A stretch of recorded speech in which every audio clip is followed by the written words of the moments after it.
right. And we are live. Good morning, everyone. Welcome back. Michael here. Rob is not here this morning. He'll be here, but he's not here with me for today's live stream. Hopefully, you all have been doing well. And we're going to jump into fishing. And we're also going to talk about what's going on for the tournament. So let's talk about fishing right now. It's been kind of a less than ideal week with the weather, so it's been very difficult for most boaters to get out in the open water. Aside from some of the charters that have been going out, which have been targeting some lake trout, but what we'll focus on right now for this week's fishing report is the fall king run. I think it's safe to say that it's fully underway. This week we've seen quite a few kings being caught, especially with the fact that we have the King Week event happening right now. So we're seeing a lot of kings caught throughout all the harbors in Wisconsin and northern Illinois and Waukegan as well. Fish are around. And as recently as maybe yesterday, seems like there may have been another wave of offshore kings that came in. So there's quite a good amount of people catching fish all up and down, again, the harbors from Kenosha all the way up to port. Been hearing a lot of good reports from various folks in the kayaks on the shore and for the boaters as well. What's taking fish? Well, variety of things. We talked about spoons, your Castmasters, your little Cleos, and the glow green. It's pretty much a staple. We do have some still left, so if you don't have this in the arsenal, highly recommend. These are taking quite a bit of fish for shore guys, especially that are casting out there. Moonshine, again, you got like a Mongolian beef, some of the other green glows as well, and some other colors. But it seems like those green glows across these different spoon brands have been doing particularly well. For those that love to jig, we're starting to see the P lines really do some damage as well. We've got quite a few of the P lines in stock, so check them out. It doesn't seem to be any specific color with the P lines. I think it's more just the action of the spoon itself, just triggering them. So can't really say that there's any one particular color that's the one to grab. Just grab one of them, have them in your stash. And then when it comes to crankbaits, very simple fishing right now. Your reef runners are doing the brunt of the work for the majority of folks out there that are trolling or even casting as well. We got some shore guys. One's here, as a matter of fact, that has been casting reef runners off the shores and it's been pounding them as well. When it comes to reef runners, I actually myself ran the other night this dark guy, which is Halloween too. And that actually worked well in the dark, obviously with a black body. So that worked well. And then you got Algae Bloom here. Another good color in the Mag 44s. So some days they want the banana style 800 reef runner. Other days that Mag 44 will pick up the slack. So it doesn't hurt to have a Mag 44 in your crankbait arsenal for these kings.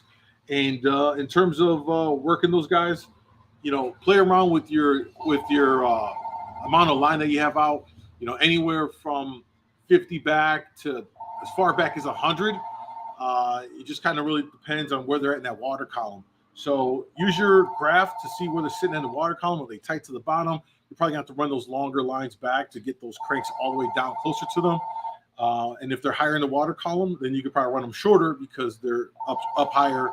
And seemingly when they're up higher in the water, they're more active and more willing to cooperate. So they'll be a little bit more aggressive. So and we are expecting a shipment of custom flicker sheds coming soon. Hopefully this coming week we'll have them in here. We got a cool new color I think you guys will like that we're going to get out there ourselves and put it to work and see how these kings like it as well. So we have that going on. Now, once you catch your kings, if you do happen to catch some females, and quite a few of them were caught in the last couple of days, if you're going to go ahead and use those eggs for skiing and all that stuff, we do have all the stuff you need for that right now. Shipment came in, we're good to go, fully stocked on a variety of your cures, borax, got the fused cure, we've got the addicted cure.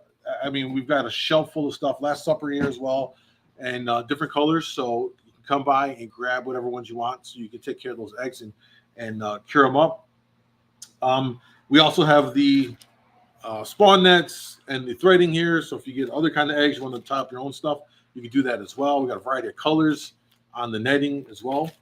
And if you are like me and don't want to do any of that, and you just want to get skiing and just fish it, well, we already have some ready to go in the containers here, fully stocked up. And we've got the natural and we've got the red. Some days they want the natural, some days they want that fire red. So we got that fully stocked up in our fridge. If you just want to grab a package and just go and fish, we have that ready to go as well.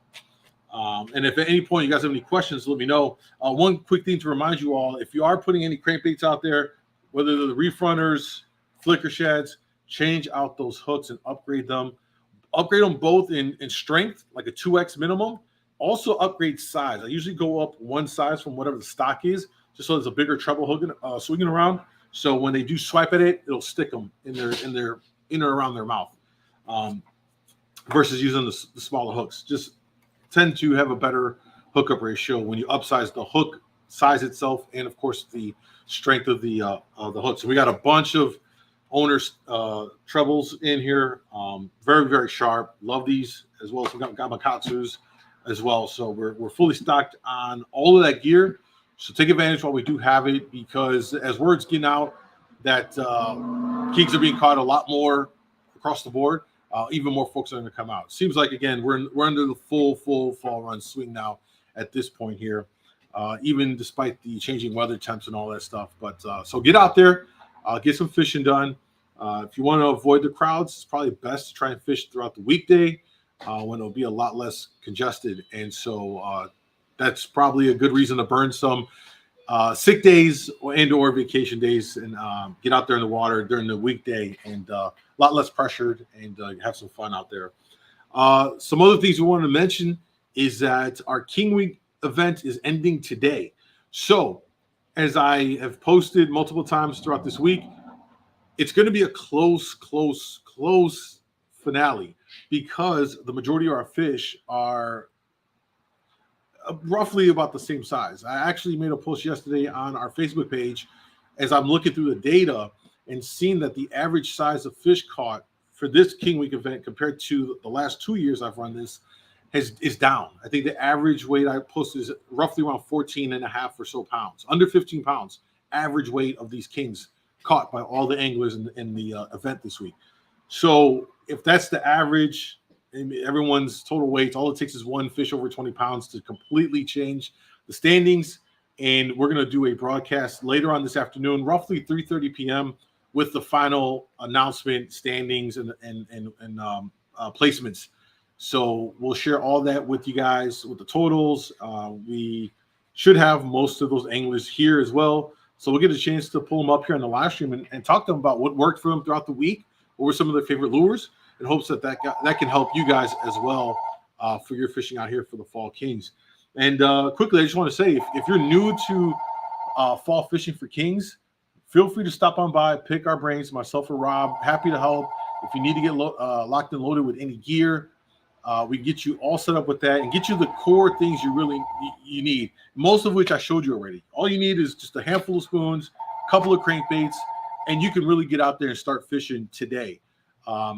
Skiing is going to be picking up here in the next coming weeks. Guys are floating in now. Guys are taking some fish with it, but the skiing will only get better as we go along. And if you're fishing from shore, or if you're in a boat jigging or in a kayak jigging, it doesn't hurt to just throw out a skein line, a bobber line out with skiing as you're jigging or casting, just to maximize your fishing opportunities, your fish catching opportunities there. So, grab some skiing, throw it out there as well. We'll take a look here. Any questions? I don't see anything so far. Good morning to Kirk. Appreciate you guys for joining us. That's all I really wanted to cover here in a brief morning fishing report. Again, get on the Kings. Interested to see how, when it's all said and done, how the run is going to be. Good numbers of fish. Again, seems like the size of them is a little bit smaller on the average, is what it seems. But get out there and take advantage of it. That's all I got. We got a lot of people coming in and out. We got more fish to weigh here. We will see you guys later on this afternoon, about 3:30 p.m.